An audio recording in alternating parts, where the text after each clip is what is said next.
Cuma bagaimana kita ingin istiqamah, bagaimana kita mendapat hidayah ini, kita nak sentiasa konsisten atau istiqamah dengan hidayah Allah. Mungkin ada amalan-amalan pada sunnah Rasulullah SAW. Ya. Ya. Sebenarnya pertanyaan yang sama ingin saya tanyakan gitu ya, artinya. Tapi gini, yang saya pernah baca, kita tiap hari membaca ihdinas siratal mustaqim. Ya Allah, berilah kami hidayah jalan yang lurus. Saya pernah baca dari sebuah buku yang ditulis oleh Al-Imam Ibnul Qayyim rahimahullah, bahwa permohonan kita kepada Allah meminta hidayah itu mencakup 3 hal. Yang pertama, permohonan kita kepada Allah minta hidayah, di antara maknanya adalah minta kepada Allah agar kita diberi ilmu yang bermanfaat. Karena masih banyak petunjuk-petunjuk Allah yang belum kita ketahui. Di sini konsekuensinya berarti kita harus rajin menuntut ilmu dengan berbagai macam sarana-sarana yang diperbolehkan ya. Apakah dengan baca buku, dengan kaset, dengan kuliah, baik kuliah langsung, kuliah tidak langsung, ataupun dengan menghadiri majelis ilmu, adanya keberkahan tersendiri. Itu keharusannya seperti itu. Karena kalau kita minta kepada Allah hidayah, tapi kitanya malas belajar, malas menuntut ilmu, seperti dusta saja, bohong saja kita minta hidayah. Karena tidak ada upaya untuk mendapatkan hidayah. Kita tidak boleh merasa cukup, ilmu kita sudah cukup. Masih banyak hal-hal yang belum kita ketahui. Semakin kita menggali, semakin kita banyak tahu. Yang kedua, karena tidak cukup hanya tahu saja. Berapa banyak orang yang pandai, yang pintar, tapi tidak mengamalkan ilmunya. Maka permohonan kita kepada Allah berupa hidayah, kita minta kepada Allah agar dapat memudahkan kita untuk dapat mengamalkan ilmu tersebut. Kita sering berdoa, Allahumma a'inni ala dzikrika wa syukrika wa husni ibadatik. Ya Allah, tolonglah aku untuk dapat mengingatmu, mensyukuri nikmatmu, dan untuk dapat beribadah padamu dengan baik. La haula wa la quwata illa billah. Tidak ada daya dan upaya kecuali dengan pertolongan dari Allah. Allahumma la sahla illa ma ja'altahu sahla wa anta taj'alul hazna in syi'ta sahla. Kemudahan itu hanya dari Allah. Sehingga kita selalu minta kepada Allah kemudahan, diberi inayahnya, taufik untuk dapat mengamalkan. Karena kalau kita dapat mengamalkan yang baik bukan karena kehebatan kita, kekuatan kita, kepandaian kita. Benar-benar itu taufik dari Allah. Jadi jangan lupa kita minta kepada Allah kemudahan. Dan kita harus pelajari lagi hal-hal yang dapat menolak kebenaran, hal-hal yang dapat menghalangi hidayah apa saja. Di antaranya kurang ilmu, yang kedua kurang pemahaman. Kalau ilmu banyak, bisa banyak orang punya ilmu, tapi metodologi untuk memahami ilmu tadi harus benar.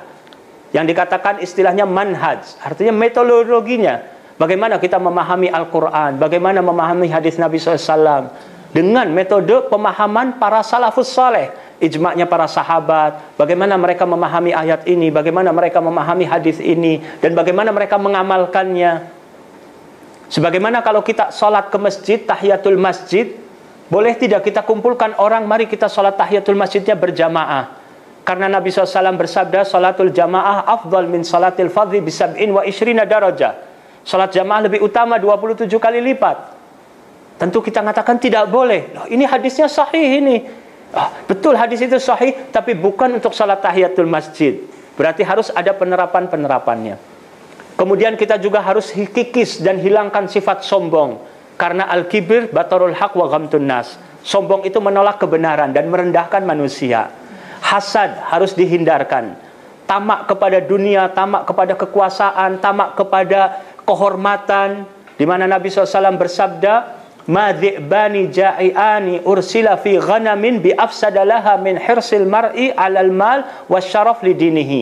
Atau kama qala sallallahu alaihi wasallam, hadis diriwayatkan Imam Tirmidzi dan derajatnya hasan.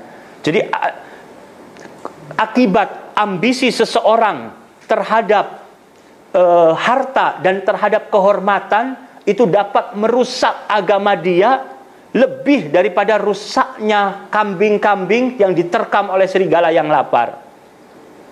Berarti kita harus hati-hati. Menuntut ilmu bukan karena ingin mendebat ulama, bukan karena ingin dipuji, bukan karena ingin ditaati, punya pengikut yang banyak dan lain sebagainya, bukan ingin kedudukan dan seterusnya, yang dapat merusak akhirnya keikhlasan dengan ambisi ketamakan terhadap dunia tersebut. Dan seterusnya terus kita pelajari hal-hal yang dapat merusak atau menghalangi kita mendapatkan hidayah.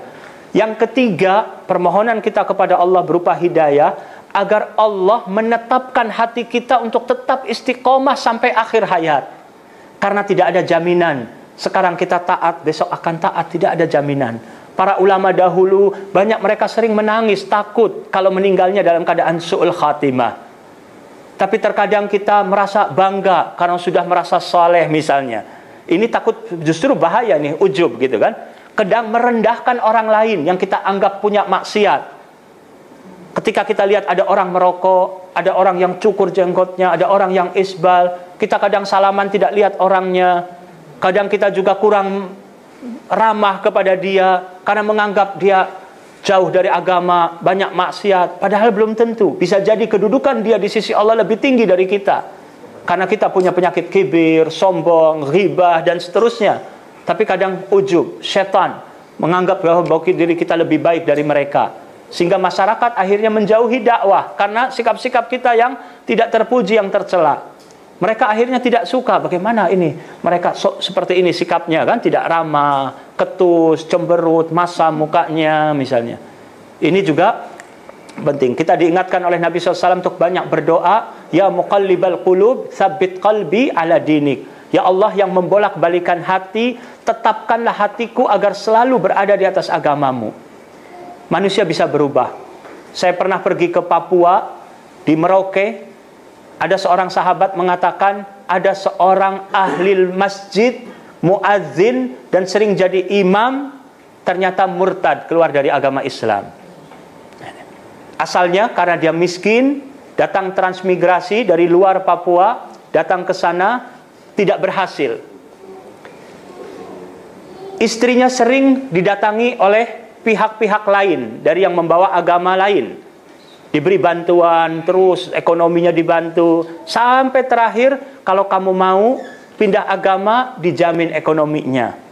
Anak-anak sekolah gratis, bisa sekolah tinggi, makanan semua dilengkapi dan seterusnya gitu kan. Asal kamu mau pindah agama. Ketika suaminya datang, istrinya mengatakan, saya sudah tidak kuat menahan penderitaan ini, tinggal ada dua pilihan, dua opsi. Kita semua pindah agama, atau saya akan menjual diri, menjual kehormatan diri untuk cari uang, untuk jadi pelacur. Suaminya karena cinta kepada istri, dia bilang sudah yang pertama saja, jangan yang kedua. Na'udzubillah, keduanya murtad. Nah, ini. Jadi tidak ada jaminan seorang yang tadinya rajin ibadah dan lain sebagainya, karena berbagai macam tantangan dan ujian hidup, bisa tidak istiqamah.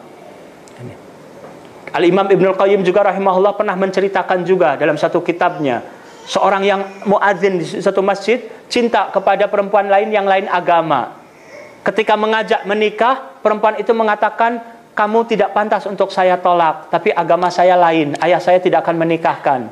Kalau kamu pindah agama, saya baru mau nikah dengan kamu. Akhirnya sampai pindah agama, murtad. Ketika hari pernikahannya, terjatuh dari atap, meninggal dunia. Tidak dapat perempuan, dunia tidak dapat, akhirat juga tidak dapat. Ini. Maka dari itu ada rasa kekhawatiran dari kita dan selalu berdoa kepada Allah dan tidak boleh meremehkan orang lain. Ini. Itu mungkin barangkali yang bisa saya sampaikan. Semoga Allah SWT menetapkan kita untuk mendapatkan jalan hidayah dan agar menetapkan hati kita untuk tetap istiqomah sampai akhir hayat, mewafatkan kita dalam keadaan husnul khatimah. Amin.